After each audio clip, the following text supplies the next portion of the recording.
جی سارا، جو معاملات زیر غور ہوں گے یا جن پر بات چیت کی جائے گی، ہمیں اگر ہم پرانی کچھ سٹیٹمنٹس نکال کے دیکھیں ٹرکش پریزیڈنٹ کی یا ان کے پرائم منسٹر کی، اور وہاں سے آنے والی سٹیٹمنٹس کو دیکھا جائے تو دو تین چیزیں ایسی ہیں جن پر ترکی کے بہت زیادہ تحفظات رہے ہیں۔ ایک تو جو حال ہی میں شامی کردوں کو مسلح کرنے کی پالیسی واشنگٹن نے اپنائی ہے، اس پر ترکی کے کچھ تحفظات تھے جس کا انہوں نے ذکر کیا۔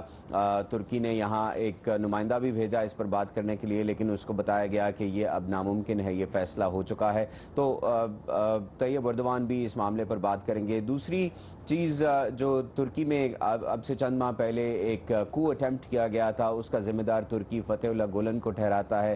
گولن یہاں امریکہ میں پینسلوینیا میں مقیم ہے۔ ترکی یہ مطالبہ کر رہا ہے کہ ان کو ترکی کے حوالے کیا جائے۔ اس پر بھی ترکی نے ایک اپنا رکن بھیجا تھا یہاں بات چیت کرنے کے لیے جسٹس ڈپارٹمنٹ کا، لیکن ان کو بھی بتا دیا گیا تھا کہ یہ ممکن نہیں ہے۔ اور تیسری چیز، ایک پازیٹیو ایجنڈا کی طرف ترکی بھی بڑھنا چاہتا ہے، کیونکہ یہاں واشنگٹن میں بھی ایک نئی حکومت آئی ہے۔ صدر ٹرمپ کے اور صدر اردوان کے درمیان بات چیت بھی ہوئی ہے اس سے پہلے، اور انہوں نے ایک دوسرے کو مبارکباد بھی دی ہے۔ تو جو چیزیں آگے بڑھنے والی ہیں ان پر بھی بات ہوگی، جیسے ٹریڈ پر بات ہوگی جو اب تک 17 بلین کی ہے، اس کو مزید آگے لے جانے پر بات ہوگی۔ بہت شکریہ محمد عاطف، ہمیں اپ ڈیٹ دے رہے تھے کیپٹل ہل سے۔ Thank you Atif. اور دنیا کے بیشتر ملک اس وقت بڑے سائبر حملے کی لپیٹ میں ہے، اور امریکی سافٹ ویئر کمپنی مائکروسافٹ کا کہنا ہے کہ اس کو خواب غفلت سے بیدار ہونے کے لیے ایک وارننگ کے طور پر دیکھا جانا چاہیے۔ جمعے کے روز 150 ملکوں میں کم از کم 1 لاکھ اداروں پر سائبر حملہ ہوا۔ حملہ کرنے والے وائرس نے صارفین سے ان کے کمپیوٹرز کا کنٹرول چھین لیا اور واپس دینے کے لیے ہر یوزر سے کئی $100 کے تاوان کا مطالبہ کیا۔ ماہرین کا کہنا ہے کہ اب تک 2 لاکھ سے زیادہ کمپیوٹرز اس حملے کی زد میں آ چکے ہیں، جس میں اضافہ بھی ہو سکتا ہے۔ وانا کرائی نامی رینسم حملہ تیار کرنے والوں نے متاثرین کو بتایا کہ تاوان ادا نہ کرنے کی صورت میں 3 روز کے اندر طلب کردہ رقم 2 گنا ہو جائے گی۔ اور سارا یہ جو حملہ ہے اس میں دیکھا یہ گیا ہے کہ بینکس، ٹرانسپورٹ کمپنیز، ہاسپٹلز اور حکومتی ادارے ہیں ان کو نشانہ بنایا گیا ہے۔ اور اس میں ہیکرز نے ایک ایسے سیکیورٹی گیپ کا استعمال کیا ہے جو امریکہ کی NSA نیشنل سیکیورٹی ایجنسی کے خفیہ دستاویزات اب سے کچھ سال پہلے سامنے آئے تھے، اس میں یہ گیپ نظر آیا تھا جس کو ہیکرز نے استعمال کیا۔ تو کافی بڑے پیمانے پہ یہ اٹیک ہوا ہے۔ بالکل سارا، اور اب چلتے ہیں دنیا بھر سے تازہ ترین خبروں اور منفرد فیچرز کے لیے آئیے ہماری ویب سائٹ urduvoa.com پر، جہاں اس وقت آپ کراچی میں تیزی سے ختم ہوتے ہوئے سنگل سکرین سینما گھروں کے بارے میں ایک تفصیلی فیچر پڑھ سکتے ہیں۔ اور دنیا کے مختلف حصوں میں پچھلے کچھ گھنٹوں کے دوران پیش آنے والے بعض انٹرسٹنگ واقعات اور اہم خبروں کی جھلک آئیے دیکھتے ہیں ورلڈ ویو میں۔ شمالی کوریا کی جانب سے غیر معمولی بلندی تک پرواز کرنے والے میڈیم رینج بیلسٹک میزائل کے تجربے پر جاپان، امریکہ اور جنوبی کوریا کی تنقید پر کم جونگ ان نے مزید تجربات کی دھمکی دی ہے۔ اس صورتحال پر غور کے لیے سلامتی کونسل کا ہنگامی اجلاس منگل کو بلایا گیا ہے۔ فرانسیسی صدر ایمانوئل میکرون کا کہنا ہے کہ یورپ اور دنیا کو فرانس کی پہلے سے زیادہ ضرورت ہے۔ اپنی حلف برداری کی تقریب کے موقع پر انہوں نے کہا کہ وہ فرانس کو درپیش چیلنجز سے نمٹنے کے لیے ہر ممکن کوششیں کریں گے۔ امریکی وزیر خارجہ ریکس ٹلرسن کا کہنا ہے کہ صدر ڈونلڈ ٹرمپ امریکی سفارت خانے کی تل ابیب سے یروشلم منتقلی کے مشرق وسطی امن عمل پر ممکنہ اثرات کے بارے میں فکر مند ہیں۔ دوسری جانب اسرائیلی وزیر اعظم نے کہا ہے کہ امریکی سفارت خانے کی یروشلم منتقلی سے امن عمل متاثر نہیں ہوگا۔ ملیشین حکام نے میڈاگاسکر سے آنے والی ایک پرواز سے تقریباً $2,80,000 سے زائد کی مالیت کے 325 نایاب کچھوے پکڑ لیے ہیں۔ غربت، تشدد اور مواقعوں کی کمی، یہ زندگی کی وہ تلخ حقیقتیں ہیں جن کا سامنا صرف پاکستان میں ہی نہیں امریکہ میں بھی بہت سے لوگ کرتے ہیں۔ آج ہم آپ کو لے جا رہے ہیں امریکی شہر بالٹیمور میں واقع رابرٹز ہاؤس، ایک ایسی جگہ جہاں لوگ ایک دوسرے کا سہارا بن کر اپنے دل کا بوجھ بھی ہلکا کرتے ہیں۔ ریاست میری لینڈ کا شہر بالٹیمور امریکی دارالحکومت واشنگٹن ڈی سی سے تقریباً 60 کلومیٹر کے فاصلے پر ہے۔ منشیات اور تشدد کے واقعات کے لیے اکثر خبروں میں رہنے والا یہ امریکی شہر ان مسائل کے منفی اثرات کے حل کی انوکھی کوششوں کے لیے بھی اب مقبولیت حاصل کر رہا ہے۔ ان کوششوں میں ایک نمایاں نام رابرٹز ہاؤس نامی ایک ادارے کا بھی ہے۔ رابرٹز ہاؤس ایک پر امید اور پرسکون جگہ ہے۔ جو لوگ ان حالات کا شکار ہیں، جو ہر روز موت اور تشدد دیکھتے ہیں، ہم ان کے دکھ بانٹنے اور اپنے درد بھلانے کا موقع فراہم کرتے ہیں۔ اینٹ مارچ گریئر نے 9 سال پہلے رابرٹز ہاؤس قائم کیا۔